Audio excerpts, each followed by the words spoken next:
शांत है शांत है। 14वें श्लोक के संक्रांति टीका चल रहा था। आत्मा करणानि प्रवर्तेति तेन तद व्यापारेर व्यापारी व भाति। आत्मा जो है कर्णों को प्रवृत्त कराता है, इसे इन कर्णों के व्यापार के द्वारा वो भी व्यापारवान जैसे भाषित होता है। यथा वृक्ष चलने न बस चलितम ही वह ध्यायते लीलायती श्रुत है। वृक्ष का हिलने से लगता है आकाश हिल रहा है, बादल का चलने से लगता है ये जो है नक्षत्र विपरीत दिशा में दौड़ रहे हैं। आप भी गाड़ी में बैठ के जाते हैं यहाँ और विपरीत दिशा लगता है, सारे पेड़ वेड़ सब भाग रहे। गाड़ी भाग रही कि वहाँ मकान भाग रहा है, सब उल्टा ही दिखता है। आप दर्पण में अपने आप को देखते हैं, दाएं को बाएं दिखाते, बाएं को दाएं दिखाता है। फिर भी आप अपने व्यवहार से ही करते हो या नहीं? उधर इधर की ओर देखता है ना दर्पण,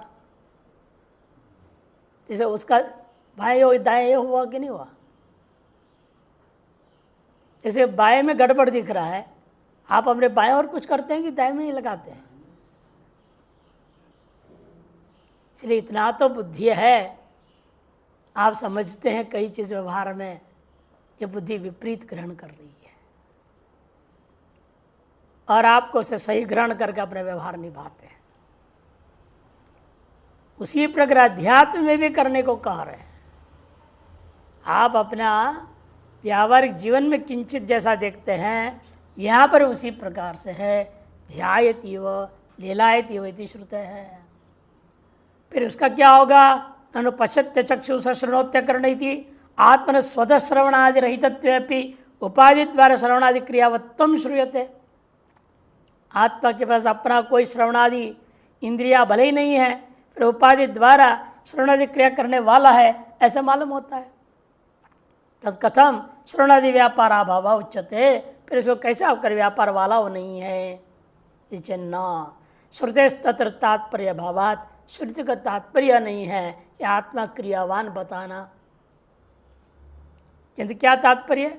वशी सर्वस्य लोकस्य स्थावरस्य चरस्य च इति ईश्वरस्य वशित्वं सर्वलोक निग्रह अनुग्रहकारित्वं तेन देहेन्द्रियादि वैशिष्ट्य प्राप्त तद राहित्यत्वं प्रतिपाद्यति श्रुति। सूर्य वह जो परमात्मा है वह सर्वस्य लोकस्य वशी, सब लोगों को अपने वश में रखने वाला है। वो चाहे स्थावर हो चाहे जंगम हो। ईश्वर के वशित्व सर्वलोक के प्रति निग्रह और अनुग्रह करने वाला है। वो निग्रहकारित्व और अनुग्रहकारित्व ये तद्वारा देहेन्द्रियादि वैशिष्ट्य प्राप्त है। देहेन्द्रिया से विशिष्ट परमात्मा है, ऐसे प्राप्त हुआ। उनके राहित्य तदभाव को सिद्ध करने के लिए यह बात का प्रतिपादन किया। न तो परमात्मा ने क्रियावत्व, परमात्मा में क्रियावत्व सिद्ध करना इस वाक्य का तात्पर्य नहीं है। यदि क्रियावत्व सिद्ध करने लगेंगे तो क्या होगा? तथात्वे निष्कलम निष्क्रियम वृक्षस्तब्धो दिवि तिष्ठति स्थानो रचलोयम सनातनः सर्वम आवृत तिष्ठति इत्य श्रुति स्मृति विरोध प्रसंगात। श्रुति स्मृतियों के साथ विरोध होने लगेगा। श्रुति कहते निष्कलम निष्क्रियम ब्रह्म, वृक्षैव स्तब्धो दिवि तिष्ठति। वृक्ष के समान स्थिरतापूर्वक वह द्योलोक में सर्वत्र व्याप्त होकर होता है। स्थाणु अचलो अयम सनातनः, स्थाणु के समान है, अचल है, सनातन है। इस तरह से क्रिया रहित का ही कथन कर रहे हैं सभी। सर्वम आवृत तिष्ठति, जो क्रियावान है वो सर्वव्यापक नहीं हो सकता, वो परिच्छिन्न होगा। जो भी क्रियावान वस्तु इस संसार में है वह परिच्छिन्न होता है। जो सर्वम व्याप्य कह दिया इसका मतलब व्यापक है। जो व्यापक होगा वह अपरिच्छिन्न है, वह क्रिया नहीं हो सकती। इत्यादि श्रुति श्रुतियों में विरोध की प्रसक्ति हो जाएगी। ततः आत्मा वृक्षे चलिते आकाशोपाधो चलति सति चलति इव भाति। माति हो गया भाति।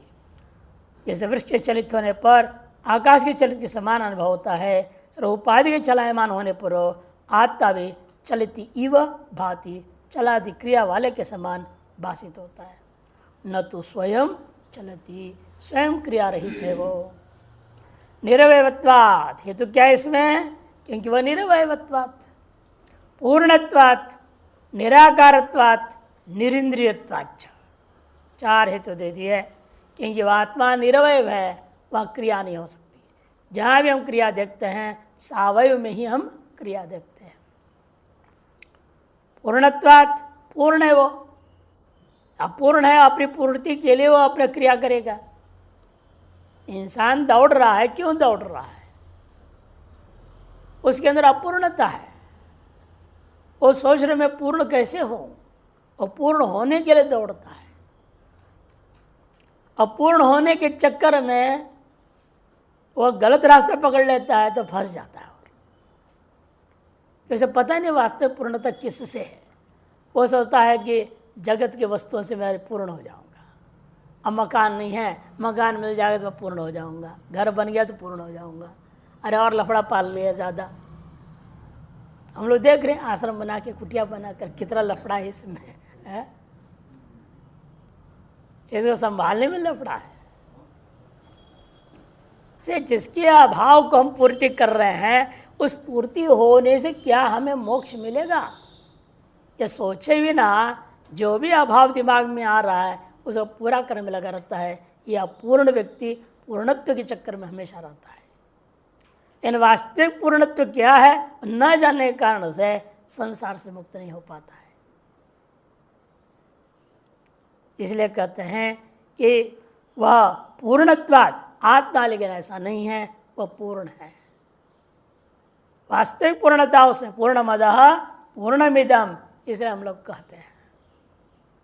निराकारत्वाच्च, और एक हेतु दे दिया, निराकार है। साकार में भूख प्यास सब कुछ होता है, निराकार में कुछ नहीं है। किसने आज तक सुना नहीं, न सोचा न समझा है कभी आकाश को भूख लगता हो? आकाश को भूख लगता है क्या? वायु को भूख लगता है, अग्नि भूखी रहती है, जल भूखा है, पृथ्वी भी भूखी है। इन सब के भूख अनुभव में आता है। जब वायु अपना भूख मिटाने लगता है तो ऐसा लपेट मारता है, चारों तरफ भमंड खड़ा कर देता है। आंधी तूफान सब लपेट इधर ठप, वो अपनी भूख मिटा रहा है। अग्नि भी देखिए, एक से भयंकर अग्निकांड हो जाते, जब भूख लगती है तो सब खाने लग जाता है। जल का भूख जब बाढ़ आएगी, देखिए अभी कितने तट को तोड़ रहा है, क्या क्या कर रहा है। वो अपनी ताकत को इस्तेमाल करके अपने भूख मिटा लेते हैं। पृथ्वी अपनी भूख मिटाती कैसे? एकदम भूकंप आते, धड़ धड़ सब मकान को अंदर स्वाहा खा जाती है, गया अंदर। आजकल तो बड़े चल रहे हैं विश्व के विभिन्न भागों में, करीब 5000 साल पहले का मकान अंदर मिला जमीन में, 200 फुट नीचे। कोई 4000 साल पुराना, कोई कुछ आ रहे, रोज रोज आने लगे। वहाँ खोद रहे थे, वहाँ ये मिला, यहाँ खोद रहे थे, वहाँ वो मिला। अंदर कैसे दफना दिया उसने? किसने दफनाया इतना बड़ा चीज़ को? पृथ्वी खा गई थी भूकंप के माध्यम से, वो अंदर ले ली थी अपने पेट में। इन आकाश को इस तरह से भूख प्यास आदि लगता है, ऐसा कभी नहीं होता। ये सब सावयव है, वायु ये सब सावयव है। आकाश को नहीं आदि भी निरवय मानते हैं, इसलिए आत्मा का दृष्टांत हमेशा आकाशवत दिया जाता है। व्यापकत्व निरवयत्व इत्यादि उसमें लगभग समान है, इसलिए केवल चेतनत्व नहीं है। और एक हेतु दे रहे हैं, निरिंद्रियत्वाच्च, आत्मा के पास कोई इंद्रिय नहीं है। जिसके पास इंद्रिय है वही भूख प्यास ठंड गर्म आदि से सुख दुख का लपेट में रहता है। इंद्रियों के अंदर ही जब भीतर में छिपी हुई वासनाएं इंद्रियों के माध्यम से बाहर दिखते हैं और आदमी को दौड़ाते रहता है। एक वासना पूरी नहीं हुई थी, दूसरी पूरी नहीं हुई थी, तीसरी लगातार चलते ही रहता है, कोई अंत ही नहीं है इसका। इन 4 हेतुओं से सिद्ध है वह आत्मा कैसा है, चलती इव स्वयं, चलादि क्रियाओं से रहित है। तथैव आत्मना सद्भाव अधिगमाय, इसलिए आत्मा के सद्भाव का अधिगम कराने के लिए ही अंगीकृत उपाधि संबंध राहित्यम एवं बोधित। अंगीकृत जो उपाधियां हैं उनके संबंध है, उसके अभाव को सिद्ध करने के लिए, बोध कराने के लिए ही यह कहा गया सर्वेंद्रिय विवर्जितम इति। सर्वैर उक्तैर इंद्रिय ही, सर्वै में भी 2 मात्रा होनी चाहिए, ऊपर एक ही है। सर्वैर उक्तैर इंद्रिय तद आश्रयण च तत्कृते पुण्य पापादि कर्मभिरपि वर्जितम रहितम इत्यर्थः। सर्वेंद्रिय विवर्जितम का अर्थ है सकल उक्त इंद्रियों के द्वारा और उसके आश्रित होकर क्या कर्म आदि होता है, और उसके द्वारा कृत जो पुण्य पाप आदि कर्म है उन सभियों से वह रहित है इत्यर्थः। आत्मनो देहेंद्रिय संबंध असिद्धेर हेतु महा, आत्मा जो है देहेंद्रिय संबंधों से असिद्ध है, रहित में हेतु दिया असक्तमिति। निर्वेत्वादि येन केनापि संयोग संबंध वर्जितम असक्तम असंगम इत्यर्थः। इतना ही नहीं है, असक्त है। क्यों? जिस किसी भी संयोग संबंध, समवाय संबंध, तादात्म्य संबंध आदि सर्व संबंध से रहित होने के नाते है वो किसी से भी असंबद्ध है, असक्त है, असंग है।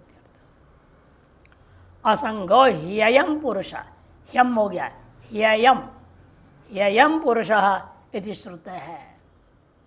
श्रुति कहती है असंगो ह्ययम पुरुष, तो असंगो ह्ययम पुरुष इति श्रुत है। सर्वेंद्रिय विवर्जितम इत्युक्त्या, तो आत्मनो देहेंद्रियादि संति किंतु असंगत्व तैर वर्जित इति प्राप्त है।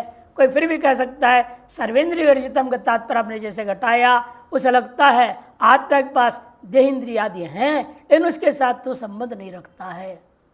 तैर वर्जित इति, जैसे कोई आदमी है शादी कर लिया है इन पत्नी को अलग रख दिया और उससे संबंध नहीं है, सेपरेशन केस बोलते हैं उसको, अंग्रेजी में क्या बोलते हैं, सेपरेशन केस। उससे और आगे बढ़ता है तो मामला डाइवोर्स कहा जाता है। अब अलग अलग, पहले अलग अलग रहेंगे, तुम अपने अलग फ्लैट में रहो, हम अपने अलग फ्लैट में। इंस्टीट्यूट ऑफ मैनेजमेंट बेंगलोर में एक ऐसे बड़े प्रोफेसर थे, पत्नी भी प्रोफेसर थी और दोनों एक ही कॉलेज में प्रोफेसर, तो अलग अलग फ्लैट में रहते थे लेकिन दोनों ड्यूटी वहीं आना था रोज। अब मुसीबत, उसके शक्ल देखना पड़े, इसको उसके शक्ल देखना पड़े, तो क्या करे। इसने आदमी ने सोचा चलो उसको कमाने तो यहीं हम छोड़ देते हैं, उसने इस्तीफा दी थी। इस बाद अगर दूसरी नौकरी देख लिया उसने, दूसरे प्राइवेट कॉलेज में नौकरी शुरू कर दी। डाइवर्स कभी किए नहीं, लेकिन 30 साल बीत गया, 30 साल 30 इयर्स बाद में उस आदमी को हार्ट अटैक हुआ। रिटायर्ड हो गया था, उसके बाद हार्ट अटैक हुआ।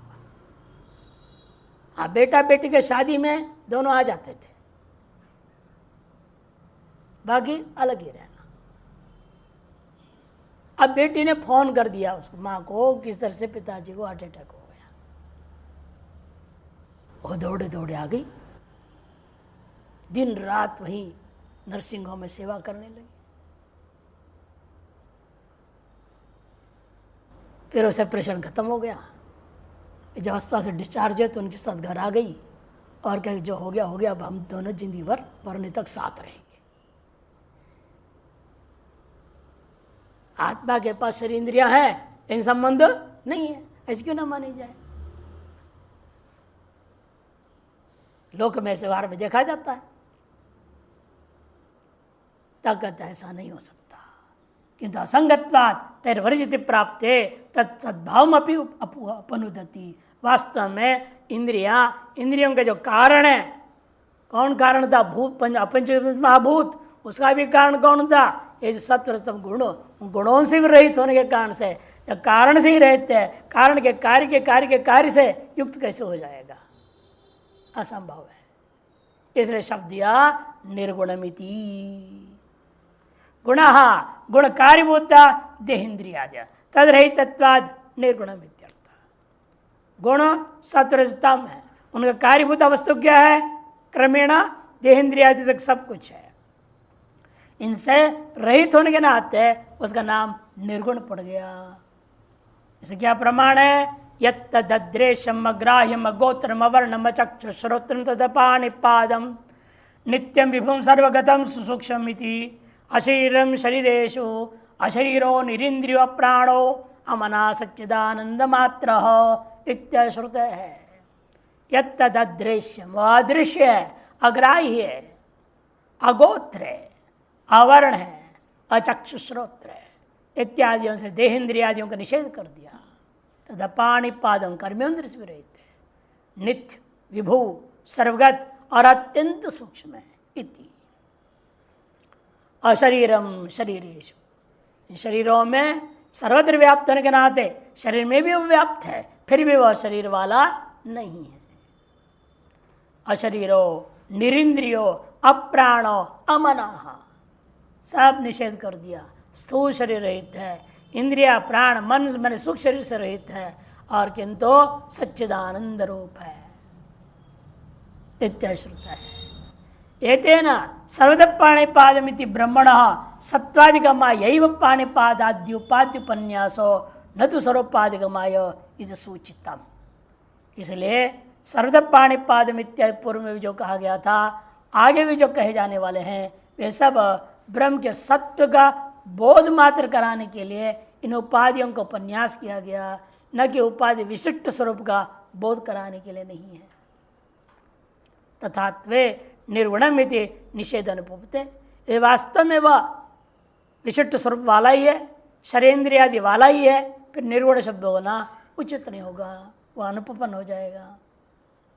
यद तो दूसरे ढंग से व्याख्या करते हैं, निर्गुणाम गुणरहितम सदा केवलस्य गुण अनुपगमात्, तो केवल सत्य एकमेव अद्वितीय है, उसमें गुणों को भी स्वीकार नहीं किया गया। नहीं ब्रह्मण सत्वादयो रूपादयो वा सुखादयो वा गुणा सन्ति। ब्रह्म में सत्वरजतम हो, रूप रसगंधादि हो, सुख दुख आदि हो, किसी प्रकार का कोई भी गुण वहां नहीं है। यद्योगा स्वयं गुणी स्यात् सत्वादिर्गुणित्वे गुण नाशाद गुणिनोपि नाशेति नाश प्रसज्यत। यदि आप मानोगे कि तो स्वयं यह आत्मा गुणी है, सत्वादि गुणों के द्वारा उसे गुणित्व आ गया है, तो फिर एक दिन क्या होगा? जिस दिन गुणों का नाश होगा वह गुणी भी नष्ट हो जाएगा, फिर आत्मा भी विनाशी हो जाएगा। ये आपत्ति है। गुणिनो नित्यत्वे तद्गुणान भी नित्यत्वम इति चेत, फिर ऐसा करो, गुणी आत्मा को नित्य मान लो तो उसके गुण भी नित्य हो जाएंगे। न था नित्यत्व माना भावात, गुणों का नित्य कहने में कोई प्रमाण नहीं है। और गुणों का नित्यत्व हो जाए, एक दूसरी आपत्ति है, ये संसार सदा रहेगा, सदा सुख दुख रहेगा, मुक्ति नाम की चीज़ ही नहीं हो पाएगी। गुण गुणिनोर नित्य संबंध है, ऐसे तो दोनों का नित्य कहाँ पर है?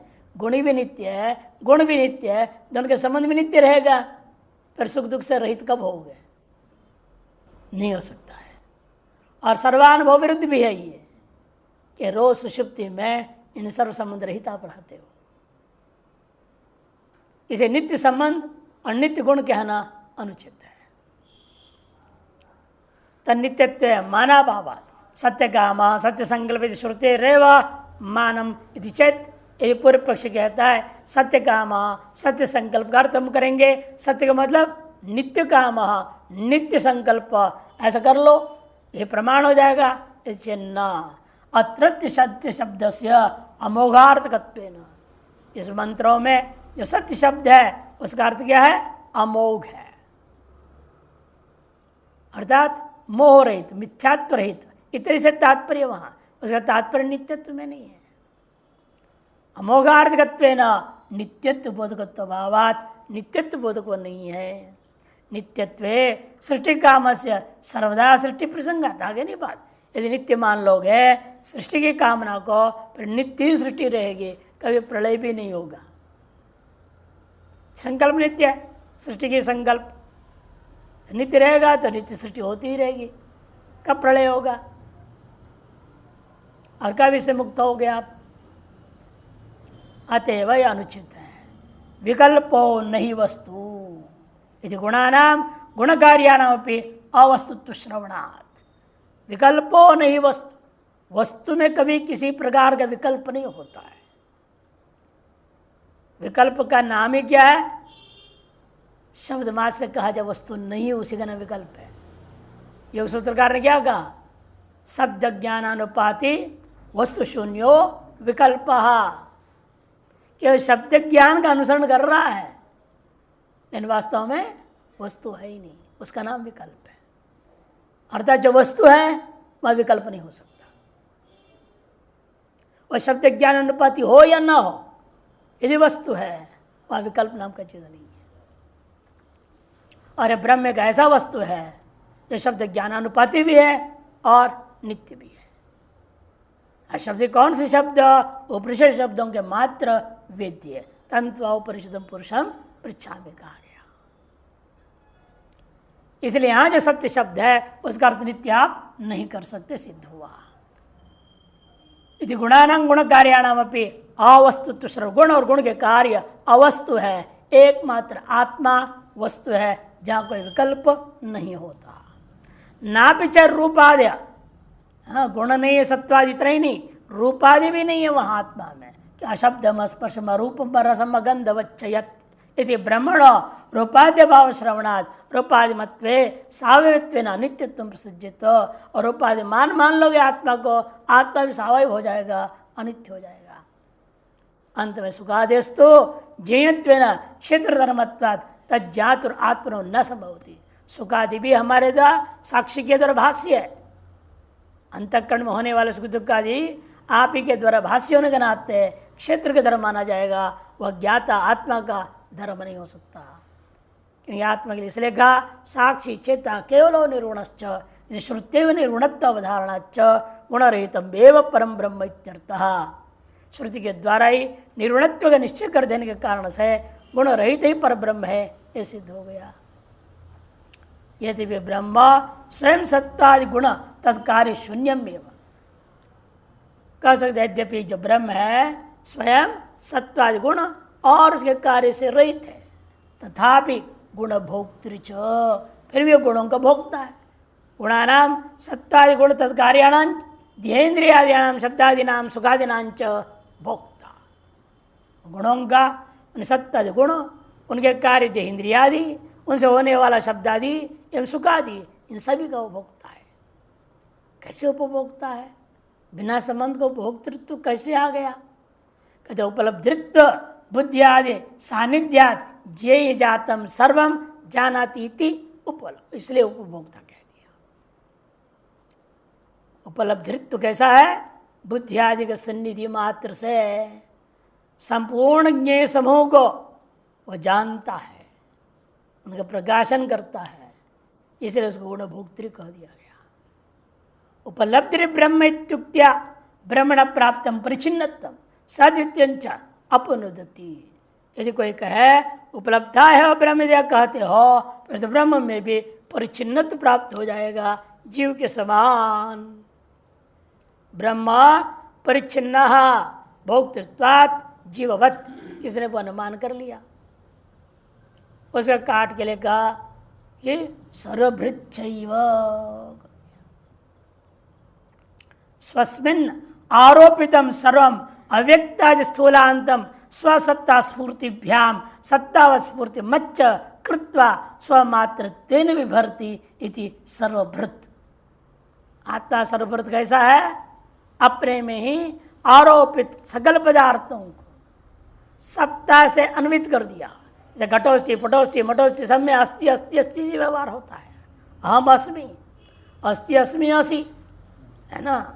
प्रथम पुरुष, मध्यम पुरुष, उत्तम पुरुष प्रयोग होता है सभी के साथ। अतएव सत्ता के माध्यम, स्व सत्ता और स्फूर्ति के द्वारा सर्वम अव्यक्ता स्थूल पर्यंतम वस्तु को स्वसत्ता और स्वचेतनता के द्वारा उनको भी सत्तावान और स्फूर्तिमान बना देता है। बना करके अपने स्व मातृत्व विवर्ती, स्व से अभिन्न करता हुआ, अपने में कल्पना करता हुआ उसको धारण किया हुआ रहता है।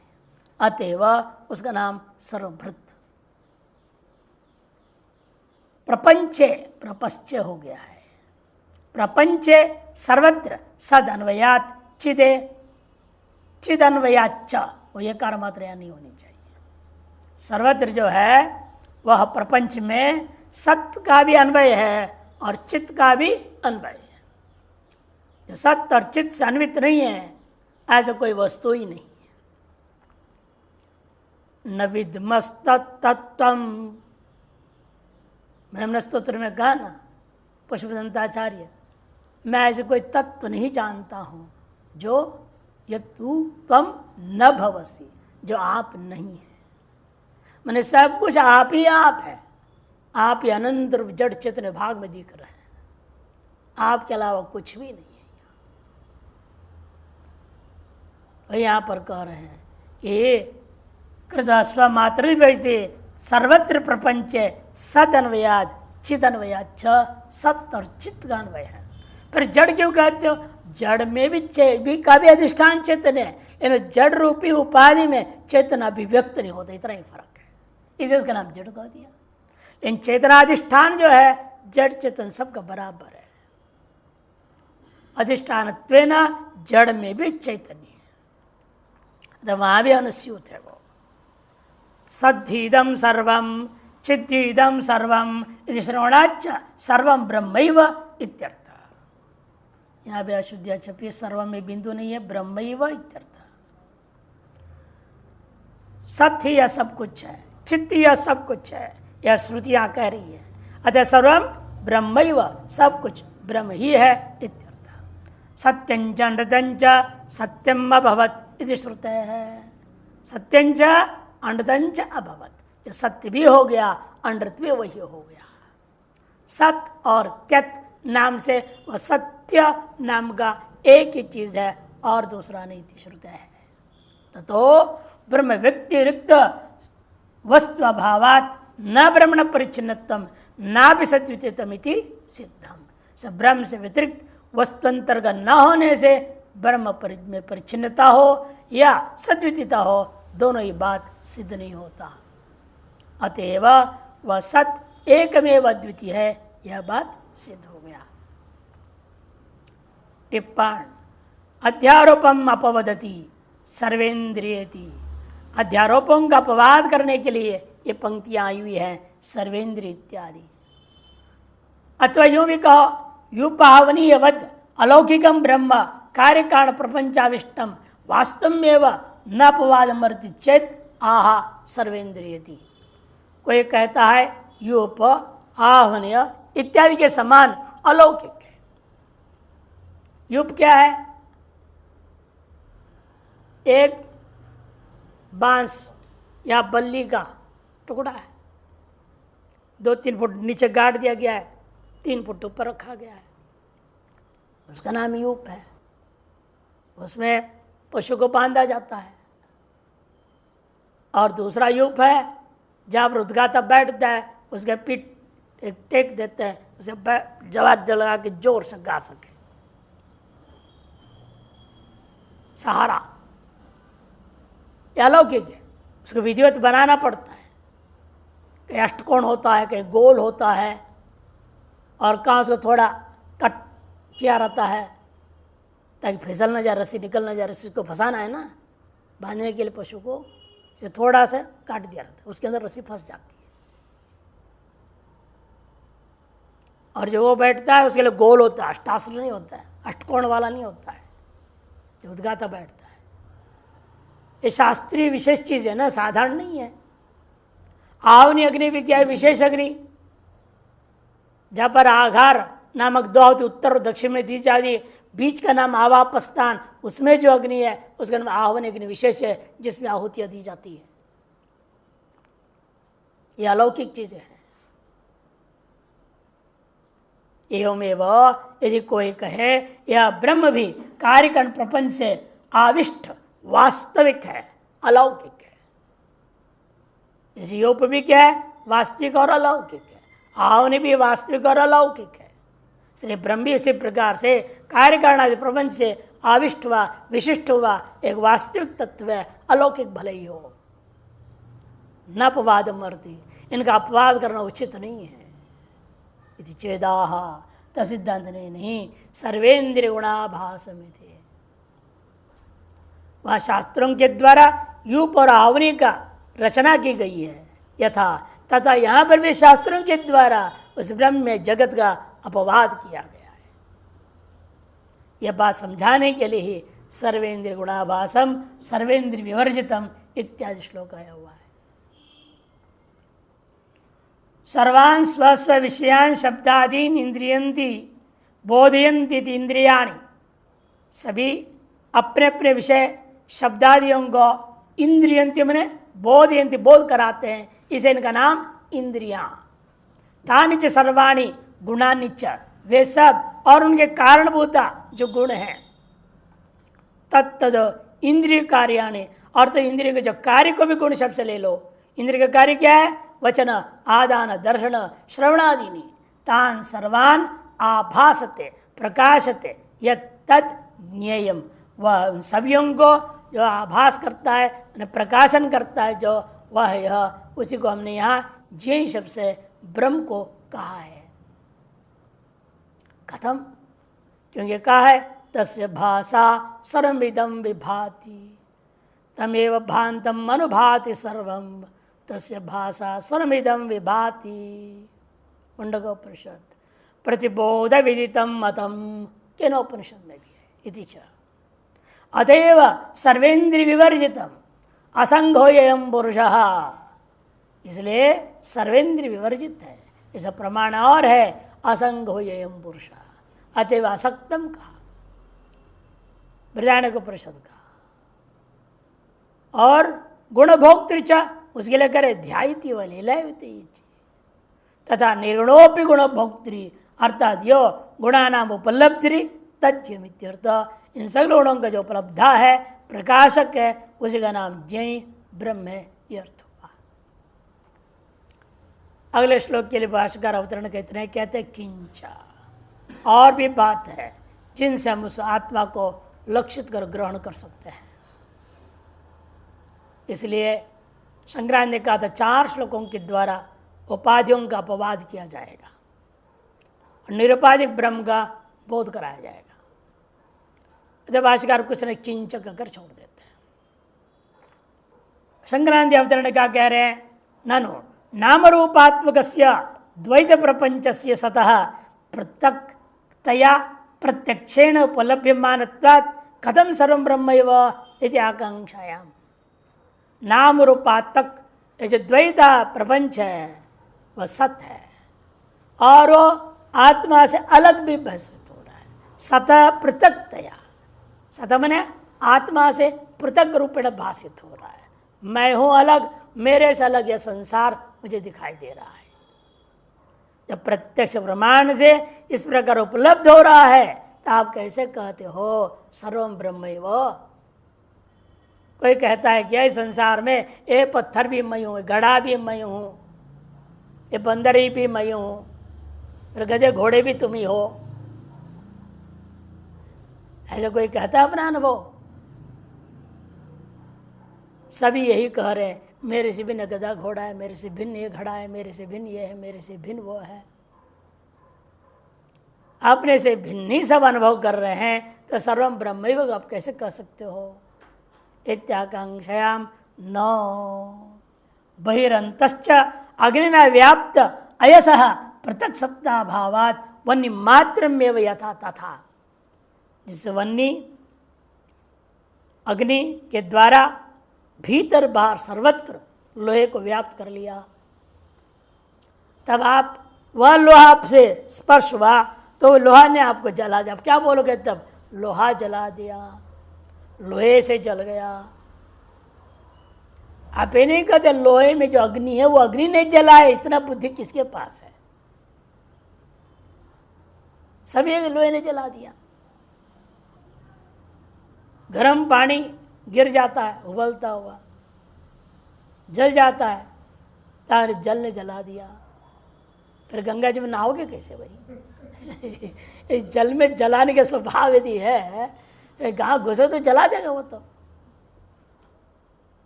इसे जल में तो जलाने का स्वभाव है ही नहीं, फिर आप बोल रहे हो जल जला दिया। वहां में तात्पर्य यही होगा ना कि जल में जो व्याप्त अग्नि है उसने ही जलाया है। उसी प्रकार यहां पर भी समझो, पृथक उस अग्नि का वहां पर उस लोहे से पृथक सत्ता नहीं दिखता है, वन्य मात्र में वन्य मात्र वहां पर है और वही जला रहा है। इस प्रकार व्यवहार होता है। यथा तथा बहिरंतश्च ब्रह्मण व्याप्तस्य जगतोपि, उसी प्रकार भीतर बाहर सर्वत्र व्याप्त है। कौन? ब्रह्म। ब्रह्म के द्वारा व्याप्त जगत होने से स्वतः सत्ता भावात, स्वतः इसके अंदर कोई सत्ता ही नहीं अपनी, अतः ब्रह्म मातृत्व में ब्रह्म मात्र इस रूप में दिख रहा है। इस प्रकार से शंका का जवाब देते हुए कहा यहाँ पर बहिरंतश्च भूतानां अचरं चरमेव च सूक्ष्मत्वात् तदविज्ञेयं दूरस्थं चान्तिके च बहिरन्तश्च भूतानां अचरं चरमेव च सूक्ष्मत्वात् तदविज्ञेयं दूरस्थं चान्तिके च बहिरन्तश्च भूतानां, इन सकल भूतों का भीतर बाहर सर्वत्र वही है। अचरम चरमेव च, चाहे अचर रूप में हो चाहे चर रूप में हो, सब कुछ वही है। लेकिन हमें चराचर ब्रह्म रूप में क्यों नहीं दिख रहा है? कहते सूक्ष्मत्वात् तदविज्ञेयम्, अत्यंत सूक्ष्म होने के नाते वह विज्ञेय है। जैसे दूध में घी व्याप्त है, कहाँ है दूध? यदि कोई पूछे कह नहीं सकते अमुक जगह पर बैठा हुआ है। दूध के कण कण में व्याप्त है। उसी प्रकार यहां पर भी सर्वत्र व्याप्त है, अत्यंत सूक्ष्म। दूध में घी दिखता है क्या आपको? यहां भी आपको नहीं दिखाई दे रहा है आत्मा? कि सभी के इंद्रियां मन बुद्धि इतनी मोटी हो चुकी है, भैंस के चमड़े से ज्यादा मोटी है। इसकी वजह से जो है इसको दिखते नहीं। आज जिसने पैनी बना लिया, दृश्यत्व क्रिया बुद्धिया सूक्ष्मया सूक्ष्मदर्शी भी ही, जिसने अपना बुद्धि को पैनी बना लिया है, सूक्ष्म बना लिया है, ऐसा सूक्ष्मदर्शी जो होगा उसके वह सूक्ष्म आत्म तत्व दिखाई देगा सर्वत्र, सभी को नहीं दिखाई देता। सूक्ष्मत्वात् तदविज्ञेयम् दूरस्थं चान्तिके च तत्, अतएव आत्मा दूर में भी स्थित है। अज्ञानी के लिए 7 आसमान के ऊपर है वो,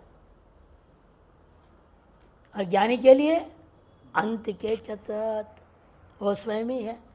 दूर कहाँ है वो? अत्यंत समीप है वो, क्योंकि खुद ही वह है। इसे अज्ञानी के लिए दूरस्थ है, अज्ञानी के लिए अत्यंत समीप। तद्दूरे तद्वंतिके च, ईशावास्य प्रश्न में भी कहा है। इसका शांकर भाष्य, अब 3 दिन छुट्टी है ना? हाँ, 3 दिन छुट्टी है। और विशेष ये भी है कि परसों गुरु पूर्णिमा है। गुरु पूर्णिमा के अवसर में सवेरे लगभग 6 बजे यहाँ व्यास मंडल पूजा आरंभ हो जाएगा और संभवतः 10 सवा 10 तक पूरा कर देंगे। फिर 10:30 तक संक्षिप्त सफाई हो जाएगी। जिन लोगों को पूजा में भाग लेने की इच्छा है वो 6 सवा 6 तक आ जाए, पूरी पूजा में भाग लें। लाभ उठाएं, उपस्थित रहे। अथवा जिसकी जैसी परिस्थिति है, अलग अलग आश्रम में रहते हैं, वहाँ भी कार्यक्रम होता है, वहाँ भी कुछ न कुछ करना पड़ता है। तो जो भी जिसको भी जितना भी समय मिले वो आए और भाग ले और आनंद ले, प्रसाद ग्रहण कर लें।